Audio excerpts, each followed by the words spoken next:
Hey baddies, it's your girl Sham and I'm back with another video. If you're new here to my channel, welcome. Make sure you hit that subscribe button so that you could be a baddie too. Obviously you guys are here to talk about the piercings that I want but I'm probably never going to get. So if that sounds interesting, stay tuned. You got me twisted. You got me twisted. Let's go ahead and get into these piercings. So I'm going to start with oral piercings, which would be obviously in the mouth. So there's a couple of oral piercings that I want but I'm probably never going to get. The first is my smiley. Well, we can talk about my smiley and my tongue web at the same time. The second one is my tongue web. Both of those piercings, the reason why I will probably never get them is because they're only supposed to be temporary. Neither of them are supposed to last longer than about a year. So at that point I just kind of feel like it would be a waste of $100 to pay somebody to pierce it, pay for some really nice jewelry, and then it only lasts for a year. The second thing, specifically with your smiley, is that it can cause gum recession as well as damage to the tooth because you have a piece of jewelry constantly resting right here, hitting your tooth back and forth, hitting the gums, hitting just that general area. It can cause some damage to your teeth. So even though it looks really pretty, both of them look really pretty, they're temporary and one of them can cause damage to your teeth, so I will probably never be getting them. The last oral piercing that I'm probably never going to get is the traditional tongue piercing.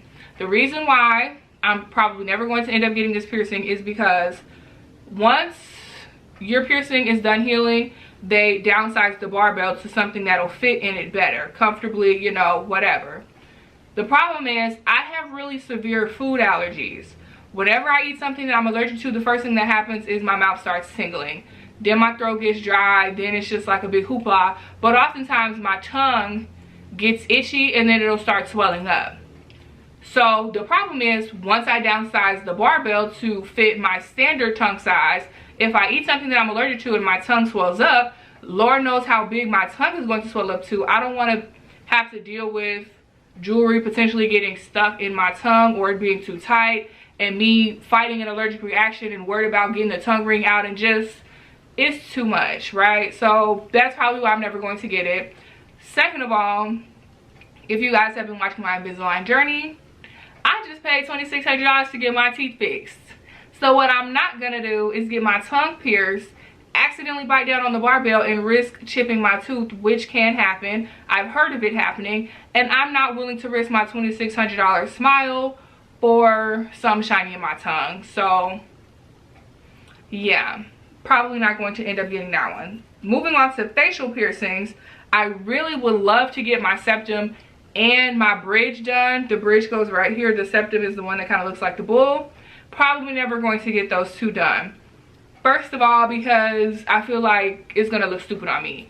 I love a septum piercing on everybody else. I love a good bridge piercing on everybody else. But my face is kind of wide set. My cheekbones raise up really high when I smile. And so I just don't feel like it'll be flattering for my face shape, because the shape of my face and the structure of just how everything sits isn't really common for most people. So I just don't feel like it'll look right.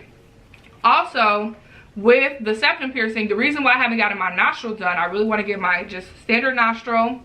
I have seasonal allergies on top of the food allergies that I have, which means I'm blowing my nose 24/7 every day. There has not been a day of my life since probably my freshman or sophomore year of high school that I have not grabbed for a piece of tissue to blow my nose. With that being said, I don't think a septum or a nostril piercing will heal nicely or easily if I'm constantly squeezing my nose, blowing my nose, and just messing with the area. So probably never going to get my septum done. I'm still contemplating if I want to risk trying to get my nostril done or not, but I guess we can add that to the list for now too. As far as ear piercings go, I have most of the ear piercings that I want except for the tragus. But I'm probably never going to get my tragus done because, first of all, I just feel like it's a very common piercing nowadays. Once people get past getting their lobes done, they usually get like a standard cartilage. And then once they start getting into like the more fancier piercings, I'll say, they're like, ooh, let me get my tragus. Everybody and their mama got their tragus done. Everybody and their mama and their grandmama got their tragus done. So for me,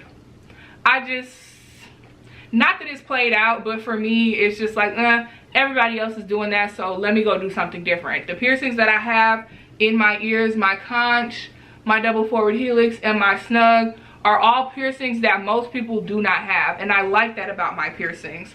So I kind of don't want to get a piercing that's like super common. The other thing is headphones. You can't really use headphones when you're trying to heal your tragus, and unfortunately I don't feel like giving up my headphones. I love my AirPods.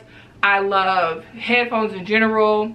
When I go to the studio, I have like the over the ear headphones, but it sometimes kind of adds a little pressure right here, so I just don't want to give that up for a piercing that I feel like everybody else has. So moving on to body piercings. I obviously want the girls done, but I'm probably never going to get them done for a similar reason. I feel like it's a very common piercing. Obviously it's like a secretive piercing that only the people that either see it or that you tell, well, because if I go outside and I don't wear a bra, then everybody's gonna see it. But for the most part, it's a secretive piercing. It's a more private piercing. You either tell people that you have it or they see it and that's how they know. But I just feel like it's really common. When I was in college and heavily considering getting it done, most of my friends had already had theirs done. My cousin had gotten hers done, and I was just like, I want to do something different, you know? I don't want to be like everybody else. So probably not going to ever get those done. Plus, I don't feel like being bothered with the healing process. It could take 6 months, at least 6 months, up to a year, sometimes longer than that. I don't have time for that.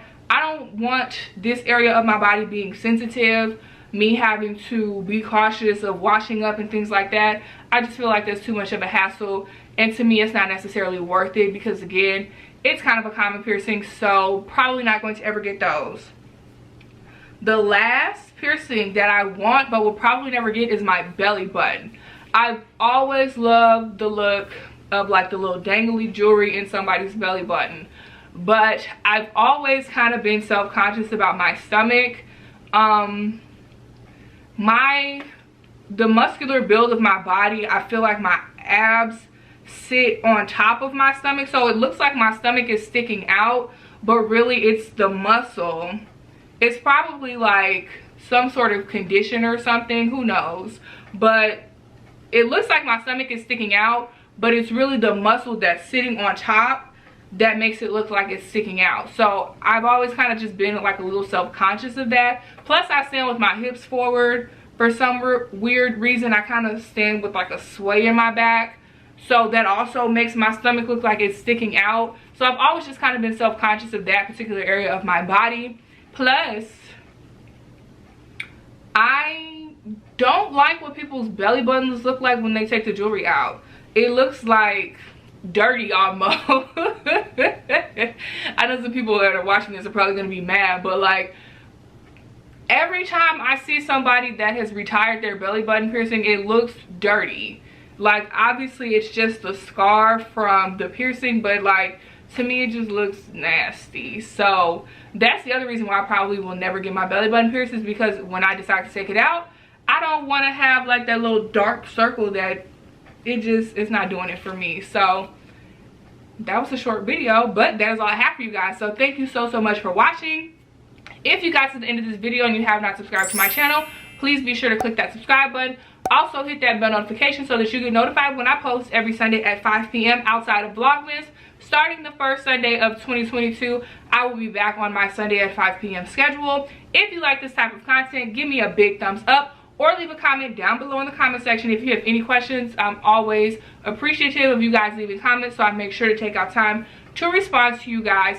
Also, while you're down there, there's a link in my description. Click that link so that you can listen to my music. Let me know if you like my songs or whatever. Follow me on social media at ShaMTheBaddest. And other than that, I will see you guys in the next video. Bye.